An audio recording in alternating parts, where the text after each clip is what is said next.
communiquer, c'est notre métier, c'est aussi un besoin au quotidien. Un besoin, car bien communiquer ne peut faciliter la vie. Il faut donc exprimer ce qu'on ressent avant que ça ne vienne pesant. C'est un peu ça le message ce soir, Dimitri. Et oui, et pourtant c'est pas toujours confortable de bien communiquer, parce que depuis que nous sommes enfants, nous baignons dans un monde où on entend beaucoup de jugements, beaucoup de dénigrements, de reproches, des comparaisons. Ta sœur, elle au moins, elle pouvait réussir ça. T'es toujours en retard. Vous savez, tous ces adverbes qui polluent les relations, tous ces tus. Qui nous bloquent un peu. Qui nous bloquent, et puis finalement on entend les tu, ce sont tous les tus qui tuent. Et finalement on est mort, on n'a plus qu'une possibilité, c'est d'aller dans l'escalade symétrique, ce que les anglo-saxons appellent le fight or flight, d'attaquer ou alors de prendre la fuite. D'accord, et avant que ça ne dégénère, peut-être qu'il faut passer, c'est vrai, par une petite formation en communication non violente. Et c'est Silvia Falcinelli qui nous fait découvrir cette technique de communication moderne.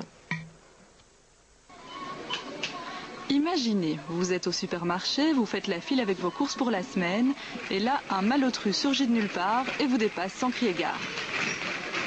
Petite colère intérieure là. Quand je me fais dépasser, je suis dégoûté, donc ce que je fais, c'est que je le refais. Je grogne, mais rien de plus. Il suffit de s'imposer. Il y a plein de gens ici qui ne respectent pas les autres, donc je ne vois pas pourquoi je les respecterais. Et si on regardait la scène autrement? Direction Theux, dans un atelier de communication non violente. Quand je vous vois arriver avec tous vos paquets dans vos mains et vous mettre devant moi, je ne suis vraiment pas rassurée quant à la longueur du temps que cela va prendre. Je suis moi-même assez pressée. La communication non violente, pour moi, c'est un art de vivre dont l'objectif est d'établir un lien de qualité avec l'autre personne. Et ce lien de qualité avec l'autre, il passe nécessairement par un lien de qualité avec soi. Ici, on vous invite donc à plonger en vous-même pour comprendre ce qui vous touche vraiment. La vraie cause de mon sentiment, de mon état émotionnel, ce n'est pas ce que la personne a dit ou fait. Ce n'est pas l'événement extérieur, c'est le besoin chez moi qui n'est pas comblé. Qu'est-ce qui vous a attiré vers cette approche? Le déclencheur, ça a été vraiment une dispute avec une amie, où je lui ai dit les 4 vérités, où elle a pleuré, et ça m'a fait vraiment un choc.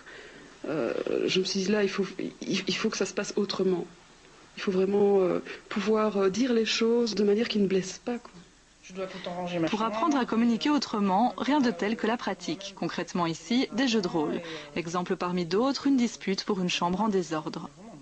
Je suis en prise avec un besoin de confiance quelque part. Je ne dis pas ça que pour te rassurer. Ça peut paraître cérébral au départ. Il y a pas mal de personnes qui nous disent mais c'est intellectuel cette démarche. Et en fait ça ne dure qu'un temps. C'est vrai que les mots ont de l'importance au début. Et c'est utile pour respecter la trame si vous voulez. Sinon on retombe vite dans des stratégies et non pas dans des besoins. Qu'avez-vous appris déjà ici qui vous a vraiment semblé utile? Tout ce qui m'énervait, il y avait toujours quelqu'un. Je cherchais toujours un responsable, un coupable ou quelque chose, en tout cas un bouc émissaire. Et finalement, avec la communication non violente, je me suis rendu compte que que l'extérieur pouvait rester le même et que moi j'avais la possibilité et le pouvoir de changer quelque chose chez moi finalement. En communication non violente, avant de chercher des solutions, on cherche une relation de qualité. Et si vous vous faites toujours dépasser dans la file au supermarché, au moins vous aurez appris à réagir sans vous énerver. Finalement, c'est une technique zen. Assez. Alors Dimitri, finalement, comment savoir quand notre réaction est adaptée à une situation?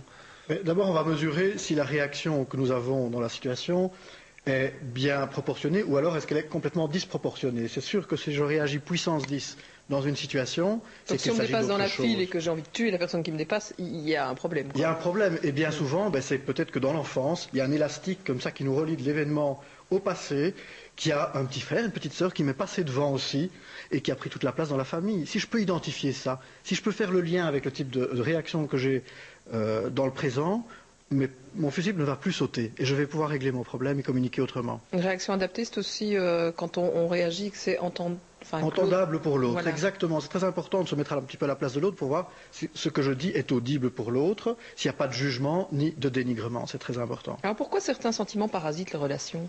Mais parce que justement, il y a des tas de choses dans notre inconscient qui vont intoxiquer les relations. Je parlais tout à l'heure des élastiques, donc des faits du passé qu'on n'a pas pu régler. Il y a évidemment aussi toute la difficulté qu'on peut avoir à dire sa juste colère au bon moment, et puis finalement on accumule les choses, et un jour c'est la collection de timbres. C'est la collection de timbres, c'est la goutte qui va faire déborder le vase et on va exploser, ou alors même imploser à l'intérieur de soi. et se créer des maladies parce qu'on n'a pas pu dire maladie, maladire. Alors pour éviter tout ça, finalement, comment dire les choses alors? Alors il y a des petites formules qui permettent, quand on s'y entraîne, de dire les choses un peu plus paisiblement. Par exemple, vous vous levez le matin et vous trouvez les chaussettes sales qui traînent... je prends des notes. Les chaussettes sales de votre conjoint qui traînent par terre dans la salle de bain. Plutôt que de vous mettre tout de suite à hurler, peut-être qu'on peut repartir l'effet précis. Tu n'as pas, Quand je trouve des chaussettes sales qui traînent le matin dans la salle de bain, je pars d'effet précis. Puis je dis, je me sens découragé pour commencer la journée.